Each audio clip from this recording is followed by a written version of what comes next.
The Lakers versus the Spurs for the conference title? That headline is an eye-grabber, but OKC says, hang on a second. Did you happen to hear that Luka Doncic is a Laker and Aaron Fox is a Spur now? If you were spelunking this weekend, that actually happened, although many had to look twice at their computer screen. Damn! And Myles Garrett of the Cleveland Browns noticed he just asked for a trade. Who's next? We could throw out a few ideas, but after this weekend, they're not out of the question. How has this reshaped the NBA landscape and playoff picture? Good question. And here's a quick note. If LeBron is a Warrior by the time you're watching this, don't blame us. And if not, don't blame us. That's the way it goes. And now, on to the deals. After a weekend where Luka Doncic, possibly the best basketball player on earth other than Nikola Jokic, was traded for 31-year-old Anthony Davis in a move that conspiracy theorists might have some fun with, we need to discuss what the heck is going on in the NBA. This is crazy, man. We went to the NBA Finals. Why are we trading the best player, the franchise player? How are we trading the franchise player? After months of trade embargoes, the league was turned on its ear this weekend as Aaron Fox went to the Spurs for picks and a few cap trade-offs.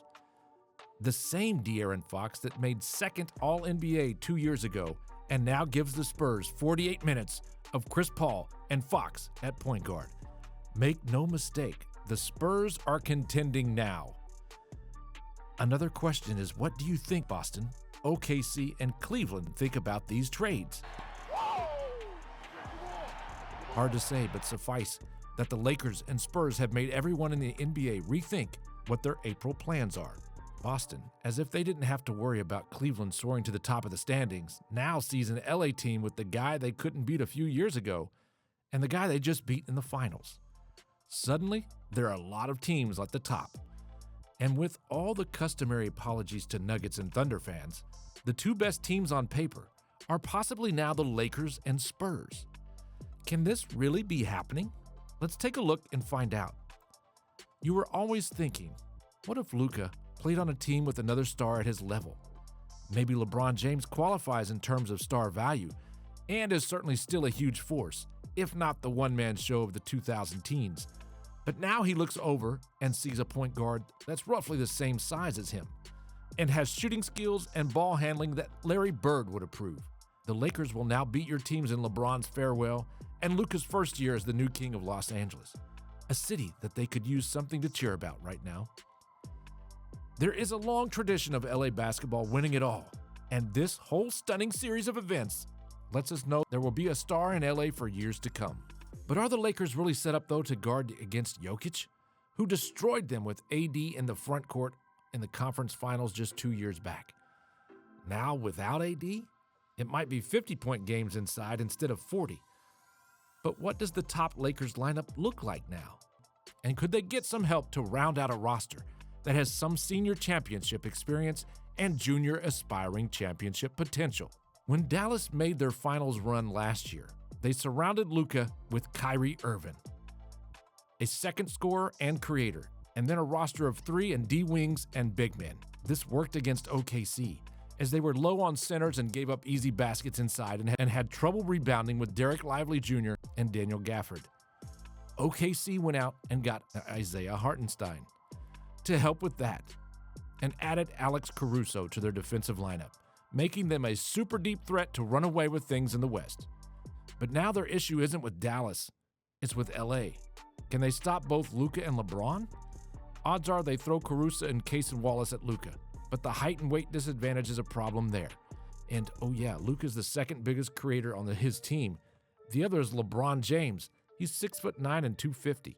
That poses some matchup issues for the Thunder, who do not have the football-sized guys at the moment other than possibly Lou Dort. We'll see what, if anything, their response is to this deal, and the Spurs adding a title-level point guard to an already balanced roster. One school of thought is that Luka and LeBron need a team of 3 and D wings, but the Lakers right now might not have this. Austin Reeves is an above-average defender, and Shake Milton could help potentially. But the one guy who can guard wings on the roster is Dorian Finney-Smith. If they can find a mix that works for a defensive alignment, maybe this can be enough. But who guards Jokic, you might ask? Good question. At the moment, it's Jackson Hayes, all 220 pounds, so he might need some help with that task. Let's see if the Lakers add one more piece via a trade, or maybe even a post-buyout signing to finish off their defensive unit. If they can't make the trades and no one is available as a free agent that does the job, maybe, just maybe, they could try bringing in Shane Battier or even a Dennis Rodman. Yes, that Dennis Rodman, just to play 1 to 5 minutes a game and teach the other players on the roster about defensive positions and overall mindset in the finals.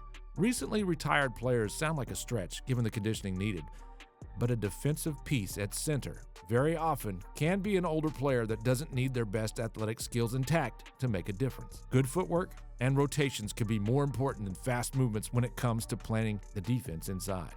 So, the Lakers as they stand are a few 40-point games from Luka and a few Game 7s from winning out west.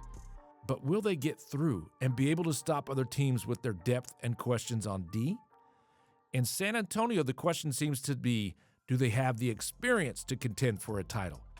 The Spurs are a balanced unit with a lot of wing defenders like rookie Stephon Castle, fresh off a UConn title last year, Harrison Barnes, Devin Vassell, and Jeremy Sohan.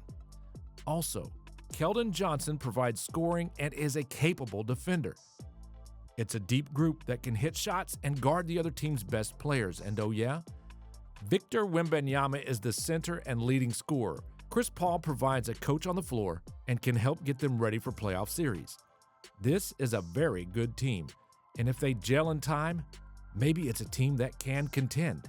If not, the next few years look difficult for their opponents to say the least.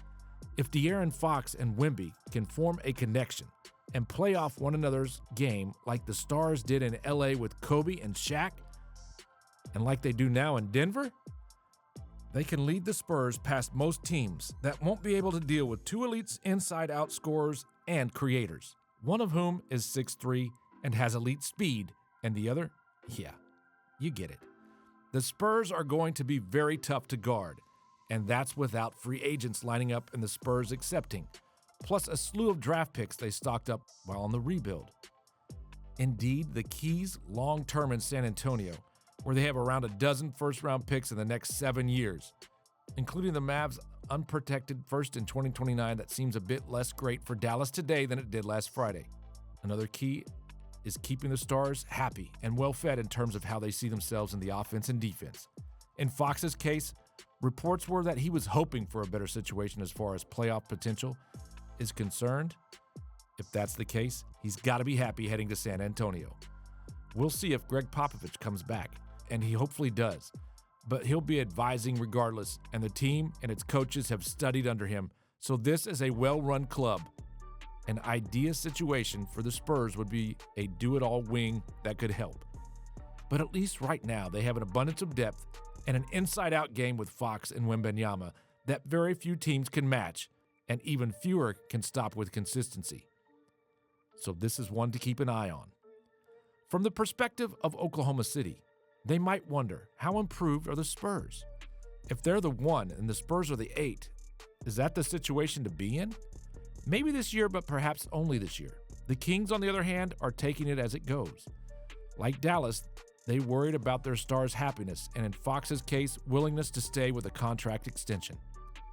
This past weekend, both Fox and Doncic effectively were moved now to avoid a long standoff later that would most likely have resulted in Fox leaving.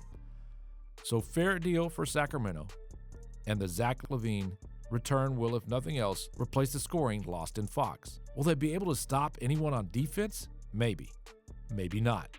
Time will tell. Other players available for trade include Brandon Ingram, a wing that could help a lot of clubs, but one who has a price tag of $40 to $50 million a season after this year. So maybe that's a one-year rental for a contender. We'll know in a few days. The Lakers, meanwhile, are built for right now. LeBron and Luka will not need much help scoring or distributing. They do that better than most players that have ever played. The key will be defense and rebounding. Either way, the Grizzlies and Suns are both shaking their heads right now and wondering, who forgot to ask us what we wanted for dinner. The West just got a whole lot tougher, and it's anyone's guess if Jimmy Butler makes this equation even more complex. Hit like and please subscribe, and feel free express outrage, shock, or general stupor in the comments section if you like this video, and we'll see you next time.